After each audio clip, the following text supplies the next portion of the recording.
What's up guys, Lady Devann here, and I'm the absolute worst at recording vlogs in a timely fashion.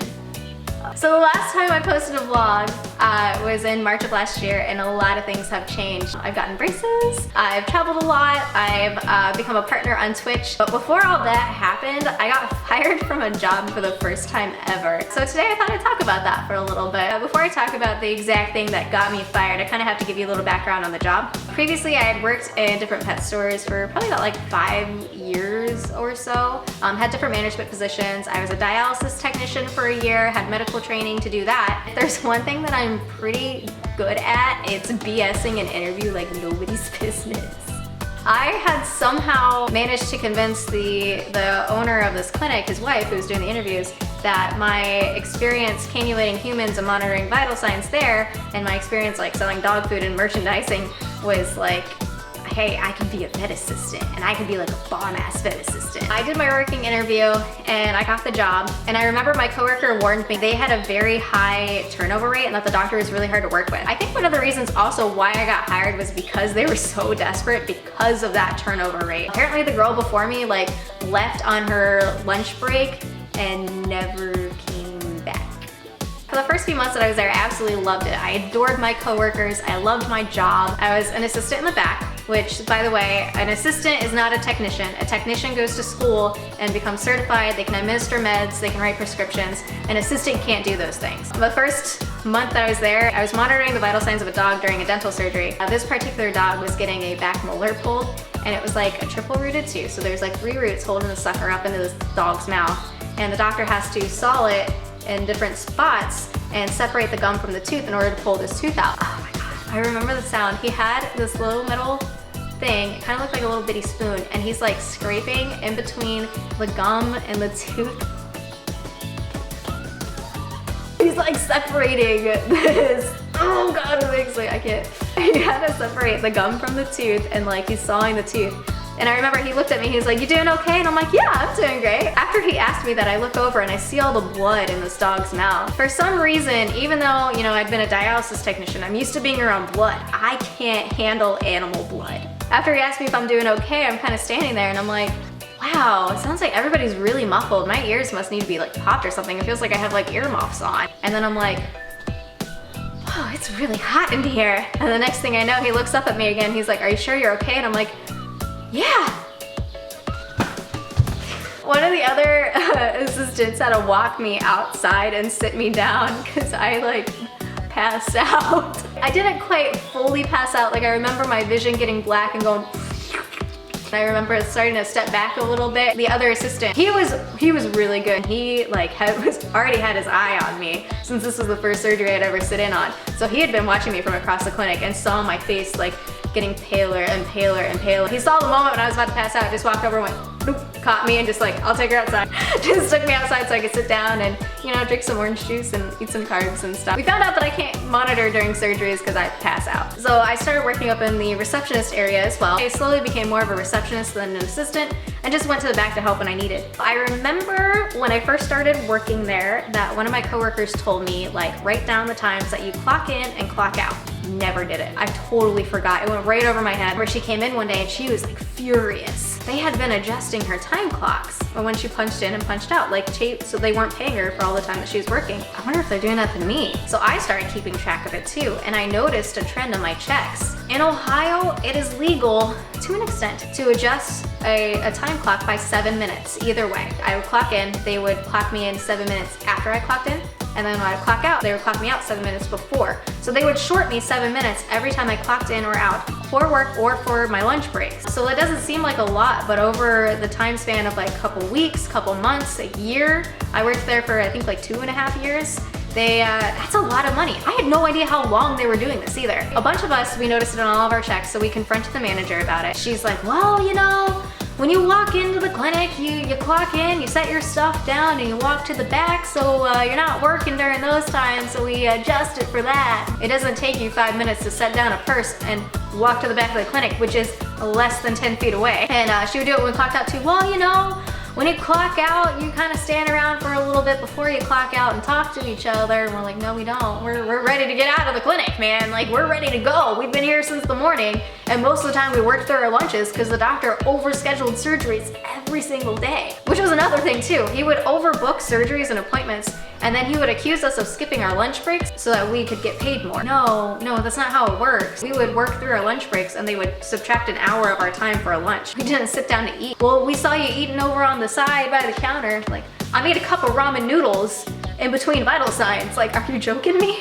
The doctor was very verbally demeaning. He would accuse you of like hiding charts and moving things around. He would yell at you for scheduling issues, all of this in front of clients. He was a very hard man to work with. He was right, everybody was wrong. Very, very, very frustrating man to work with. I have never wanted to throat punch my boss so much in my entire life. So leading up to me getting fired, my corgi, she hadn't been spayed before. The doctor kept putting it off. He didn't want to spay her because he said she was too fat. So he kept putting it off, putting it off, putting it off. She went through heat. And a few weeks later, she wasn't acting herself. So I came up to him and I'm like, hey, something's wrong with Ayn, she's not eating. He's like, oh good, she's fat, she needs to lose weight.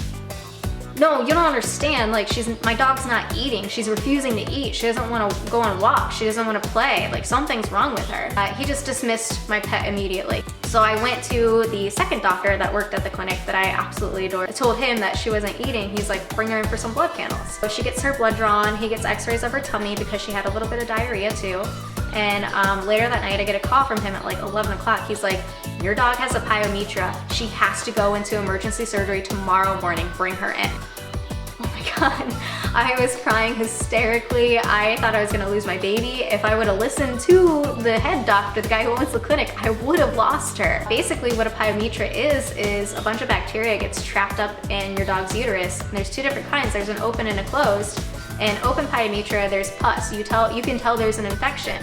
A closed pyometra, there's no pus. And if it's closed, there's not a lot of symptoms except for the fact that they have a little bit of lethargy. Sometimes they have a fever, sometimes they don't. She didn't have a fever. So if it wasn't for the fact that he got blood work to see that her white blood cell count was like through the roof, and he saw the infection in her uterus on the x-rays. Otherwise, like, know what would have happened to my baby. Like, always listen to your gut. Like, if something is wrong with your pet and you know it, be persistent, go and get a different opinion. If you know something's wrong with your whole heart, like, don't just settle for, your pet's fine. Just don't do it. After the surgery happened, the vet clinic that I worked at, they were very pricey, a lot more expensive than other vet clinics in the area. We had a 50% discount off of all services, but even after my 50% discount, I owed them about $600 or $800 for her surgery. My parents Joanie came in, got a dental cleaning, had some teeth removed, then I owed them $1,200 for all of this stuff. So I owed them a lot of money, so the doctor is like really upset about that. So I started interviewing at other places to work on the weekends. I interviewed with a gaming company, which I can't really talk about because I signed an NDA, but it wouldn't have affected my time at the vet clinic at all. I would have been gone on weekends working conventions. He took that, me interviewing with them, as like, oh, Devon's gonna leave. She's gonna leave. And I told him too, I was like, no, I would be able to pay off my vet bill within a couple conventions if I do this. So I had a Skype interview with them, the manager of the clinic. I told her like, hey, can I come in early and leave early because I have a Skype interview later on that evening and I want to make sure I'm home in time for it. She's like, we're fine that day. She's like, why don't you just take the day off? I'm like, okay, fine. Leading up to this also, one of her clients had a Great Pyrenees puppy. We'd been seeing him since he was 12 weeks old. His name was Gus. She called one day like crying hysterically because she also had another Great Pyrenees, 2 kids, 2 cats. It was too much dog in the house. She couldn't handle it. So she wanted to find a new home for him. So my parents adopted him. The doctor was furious at this. This is like the week before my Skype interview. He's like, throwing charts around. I wanted to be the one to find a home for that dog. That's my client. You have no right to adopt that dog. You can't afford it. When the vet bill was all in my name, that was all my responsibility. I'm the one who took my parents' dog in to get her teeth cleaned and get teeth pulled. Like, they didn't have any say in it. I took her in, so it was my responsibility to pay that bill. So my parents are perfectly capable of taking care of Gus and paying for him. He saw my bill, and that's all he saw. He didn't honor like the surgery that the previous owners had already scheduled for his neuter, which they had already paid for, by the way. They had prepaid for his neuter, prepaid for all of his vaccines, and he didn't honor any of it. And I did tell the previous owners too, like, hey, by the way, you paid for the service and he's not letting us use it. My parents couldn't have the like friends and family 15% off discount. He kept pushing back Gus's neuter, kept pushing it off. Then I had my Skype interview.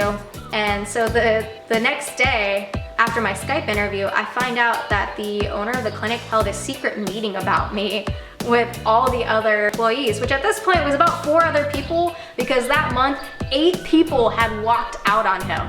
So it's like either they had worked there for a while and they're like, I'm done, I can't do this anymore, and just like walked out, or somebody was hired and didn't even last their first day, their first week, their second week. We had 8 people that quit because he was that toxic of an employer. With the remaining people that still worked at the vet clinic, he held a secret meeting about me, saying that I was getting ready to leave the clinic and that I wasn't gonna pay my bill, and that they needed to be prepared if I didn't come back into work. He's saying that like I had no business adopting this dog when really my parents were the one who adopted him. My coworkers texted me and like, dude, he's going crazy. He held a secret meeting about you, saying all these things. So I'm like pretty upset about this. Like, we had already been butting heads like for the past 2 weeks. I had been like standing up to him and like talking back to him. I was at the end of my rope. I was so snarky with this man. The next day I was scheduled to work and I was like, you know what?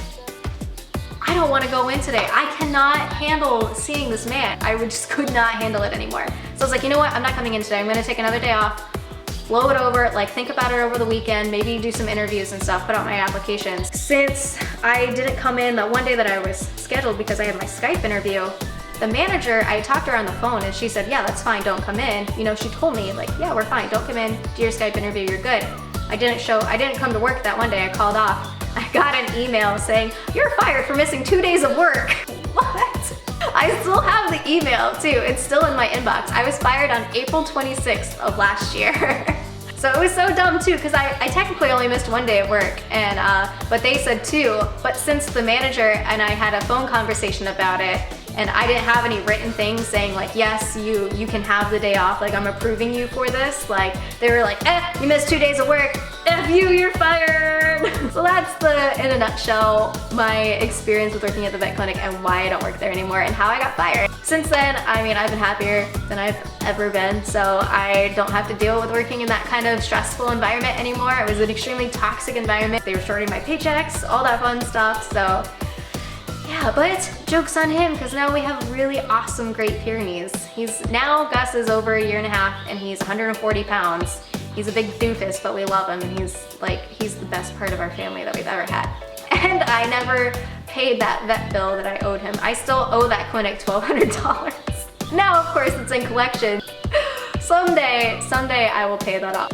Until then, I just kind of sit at it and I'm like, yeah, that's right. You're not getting that money, even though someday I eventually will pay it. But you're not getting it right now. So sorry that's not as dramatic of a story as you probably were expecting it to be, and I did ramble a lot, but you know. I will be trying to put out more vlogs here within the next few months and getting more active on my YouTube channel. If you don't already watch me on Twitch, I stream every single day. It's twitch.tv/LadyDevann. So I will see you guys there. Goodbye.